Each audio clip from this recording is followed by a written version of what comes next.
Judo is a character that is often met with some of the most conflicting thoughts and opinions within the community, because while the character's first couple appearances in the show is a rather obvious setup for you to dislike her in a way due to her bossy demeanor, I'm going first. She also has arguably one of the most humanizing moments in the series within the episode Dirt that divides many individuals into either hating her or loving her. Because of this, I wanted to talk about why I feel like she's the most misunderstood character in the series, and it's all about what the show is choosing to represent with her. Judo's unique temperament in the show is honestly a tricky thing to evaluate. Little kids take so long to do everything. Not necessarily because of her being one of the only characters in her age group that acts in her way within the show, but because of, simply put, speculation. What I mean by this is that most of the time I do this type of thing for a character, like my previous video where I talked about Muffin being one of the most misunderstood characters in the series. Check that out on the top right if you haven't. I was able to closely link Muffin's behaviors to her age group. But with Judo, some of her behaviors I can closely link it to a popular theory that she is a child of divorced parents since we never see the dad, and some other evidence within the show, or I can closely link her behaviors stemming from the fact that she's an only child. I started talking about Bluey due to my history of working with kids in a therapeutic setting, which has inspired me to start the series, and while obviously the only child thing is a given, attempting to tackle the behaviors of how children act differently when having a divided household and pushing it onto Judo feels wrong in a way to me, until we as a community get more of a confirmation on this. And frankly, that topic alone could be its own entire video. So as we continue, we are mostly going to be focusing on how Judo represents only childs in her age group. Now I have to stress that I'm not saying that if you were an only child, you had to act like a Judo, since I imagine that could be taken offensively looking at it at a surface level. Sorry, Judo. But it gets rather interesting once you consider the psychology of a child and how specific socializations affect the developing mind. But before we get into the dirt of the video, don't forget to like, comment, subscribe. You have no idea how much it helps me out to get these videos out to more fans like you. And let's discuss why Judo is the most misunderstood character in Bluey. To start, it's important to briefly go over how the developing mind changes based on their environment, and why I believe it caused Judo to shape into the child she is. Children often grow in accordance to the stimuli that surrounds them. An easy example of this is if a child grows up in a musical-oriented family, they more than likely will develop a heightened interest in music. Similarly, if a child grows up thinking that the core parts of themselves that make them who they are should be looked down upon, What could you do with your toes? I don't know. they will naturally develop a low self-esteem, which I feel is represented very well through the character Jack here. Why did you come to this school? Was there something wrong with your old school? No. There's something going on with me. I'm not good at doing what I'm told. I can't sit still, and I can't remember anything. Now where this fits into Judo is that Judo seems to have a rather unique household that tends to think more highly of themselves and their family, which is mostly a reflection of her mother Wendy. If you're a long watcher of the show Bluey, it's not hard to imagine what I mean by this, since Wendy usually showcases a disinterest in the Healer family's shenanigans in many different episodes. But a really good episode that summarizes just how different of a household Judo lives in is the episode Dirt. This episode is one that I'm really excited to deep dive in the future, since there's so much to explore within this one. But for the purpose of this topic, Dirt shows from the very beginning just how clean and uniform her house is compared to their neighbors, and most importantly, showcases a key philosophy that the Chow Chow family shares. It takes a long time to do my hair, doesn't it? But it's important, sweetheart. We're Chow Chows. We're known for our long, lovely coats.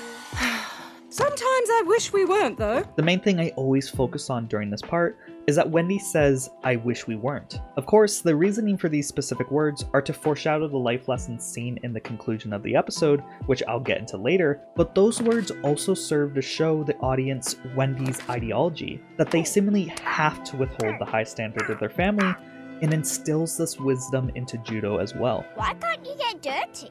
I think It's because I'm a chow chow, and we are known for our long, lovely hair. Now, children mirroring their parents isn't necessarily a surprising answer on why Judo is the way she is, since kids do that all the time in reality. But one thing to consider is how children with no siblings often mirror their parents to an increased degree. Judo being an only child serves to explain quite a bit of the more negative traits that fans seems to dislike Judo for early in the series' life. Judo is so bossy. Yeah, she is, but she doesn't have anyone else to play with. As I was saying a few moments ago, children act differently based on their environment, and when a child's only stimuli consists of a parent as opposed to other kids, they're often known to develop the qualities of an adult at a younger age, which often leads the child to be a closer mirror to their parents than you might typically see.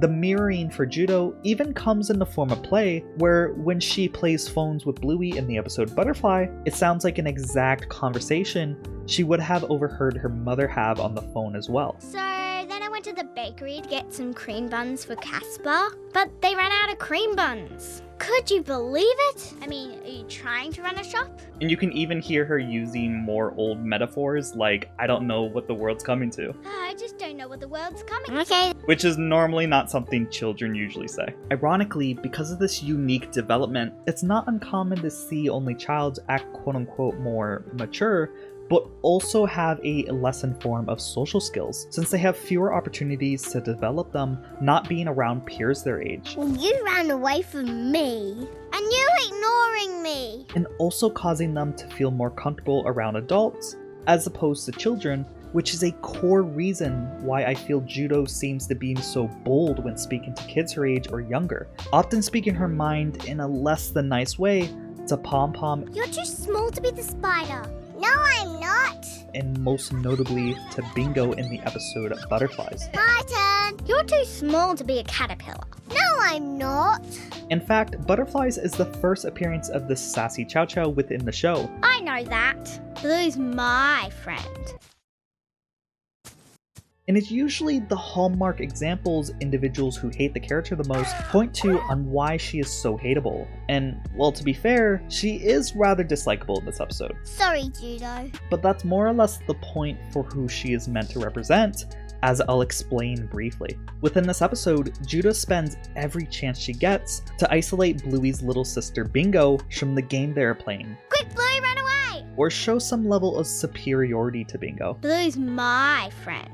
Which is just another example on how Judo mirrors only child's behaviors commonly seen in real life. Because due to how their environment usually involves more adult exposure, they don't always understand quote-unquote kid behavior, and often gets irritated by it, like how Judo becomes frustrated with the 4-year-old Bingo's ability to do pretty much anything that a 4-year-old would naturally struggle with. Little kids take so long to do everything. He's only got little legs. She's not trying to be mean per se, she just frankly doesn't know any better, since it's likely she hasn't been exposed to this type of thing before. She doesn't know any better yet.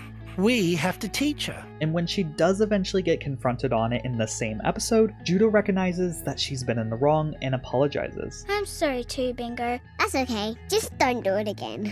And since then has taken strides to improve herself, since her next main appearance in the show in the episode Dirt, which takes place just about a year later with her now being age 7 instead of 6, shows her being more gentle to the pair of sisters and eager to play with both of them. Judo, look! Dirt! She is continually getting better as time progresses. She's just learning it at a different pace due to her environment, which obviously there's nothing wrong with that. We all learn at different paces, especially during our youth, and Dirt serves to showcase this progress in an amazing way, often changing fans of the show's viewpoint on the character, as she is noticeably more likable. Hooray! Judo spends the majority of the time in this episode attempting to find ways to play with the girls, while also upholding her promise to not get dirty. Just don't get dirty! This results in seeing some rather silly scenes with Judo trying desperately to keep clean. Why can't you get dirty?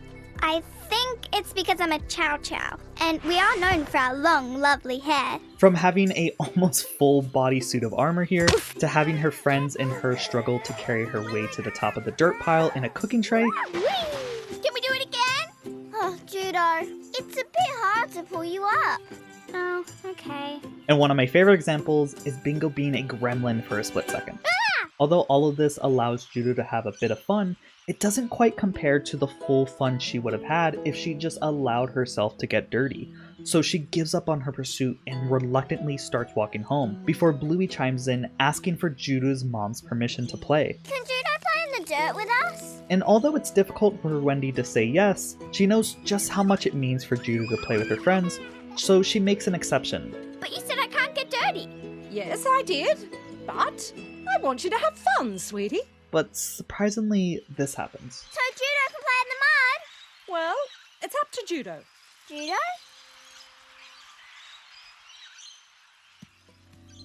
With Judo declining, it's clear how much she values her mother's ideologies and ultimately tries to withhold it, since she believes it's the right thing to do. It takes so long to clean. Oh, yes. I said that, didn't I? It's not until Wendy chooses to sacrifice these ideologies in a symbolic and even physical sense that Judo truly accepts her mother's proposal to play, as Wendy starts to strip away all of this for the sake of her daughter in a beautiful scene.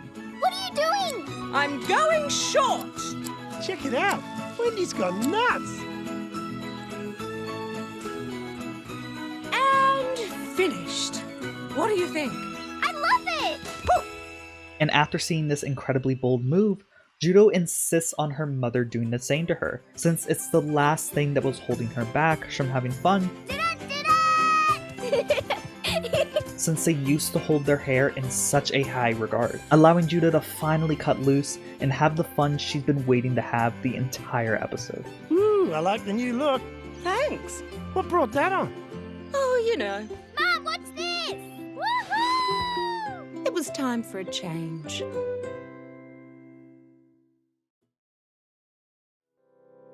The episode Dirt is so polarizing to Judo's character in some fans' opinions that they feel like the episode was only created to act as a form of redemption for Judo and Wendy, since their traits aren't immediately likable in previous episodes. And I even had a good friend of mine, Tom of Essex, who helped significantly with my script writing process for this video, give a small antidote on his thoughts on the matter, where he said, "It's almost as if the creators had a look at the fandom's most disliked character, saw why they were loathed, and then went and made them as likable as possible. And indeed, they went and hit it out of the park. Judo still has a way to go to be liked by the wider fan base, but if we had another Dirt and a half, she'll be much more than the other neighbor." And funnily enough, the words "other neighbor" was all that Judo was described as on the official Bluey website until recently, when the Bluey.tv website was updated, which I have an entire video on that topic if you'd like to watch that small video. And sadly, this description was only a reflection of opinion at the time, back when there were just those two other episodes, Butterfly and Seesaw. She was bossy and a part-time neighbor, and that itself was the opinion of the viewers themselves. Now with Dirt's help, both her and her mom have become something much, much bigger. If there were two words to describe Judo and Bluey, they would be sidelined and misunderstood. The first leads to the second, and the second to the first, in a cycle that can have an impact on any reputation. Do I think that she deserves the hate? No, no child deserves it for one, and the fact that we see Judo show that she's still a child at heart in the episode Dirt just proves that the hate is out of place. I highly recommend you all to check out the episodes I mentioned in this rather long deep dive of the character, as Judo and Wendy are both characters that deserve a lot of love, and a fair bit more attention as well. And after all this is said and done, I'd love to hear your thoughts down below. I always love to see what you buddies say about anything really, since many of you leave your very own thought-provoking takes on the topics I cover. And please join me next time as we analyze everything Bluey. Once again, I'm being spontaneous with my video ideas, so I don't want to promise one idea quite yet, but don't forget to hit subscribe so you don't miss or any new video that I make.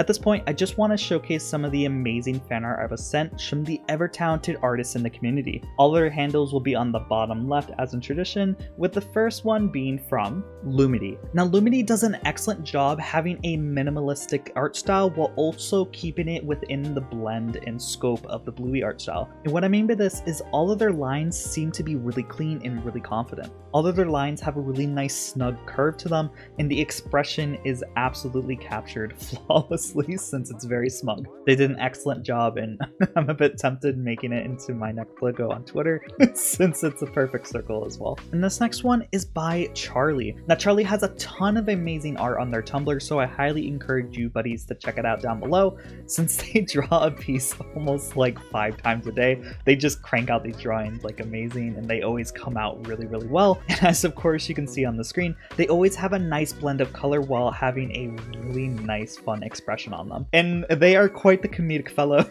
as you can see on the piece here, because it says, I don't know, paint me like one of your French pugs, which is just really funny to me. This next one is by NZ Gorham, where he drew me a picture of Jack, as well as having this really sweet message on the side here. He writes it in the point of view of Jack saying it to me, which is really sweet, but I like to imagine it's him saying it to me, which pretty much says, "Hey Pugly, I love your Bluey content on YouTube, and you are one great buddy that anyone can have. Keep up the good work, and thank you for being you."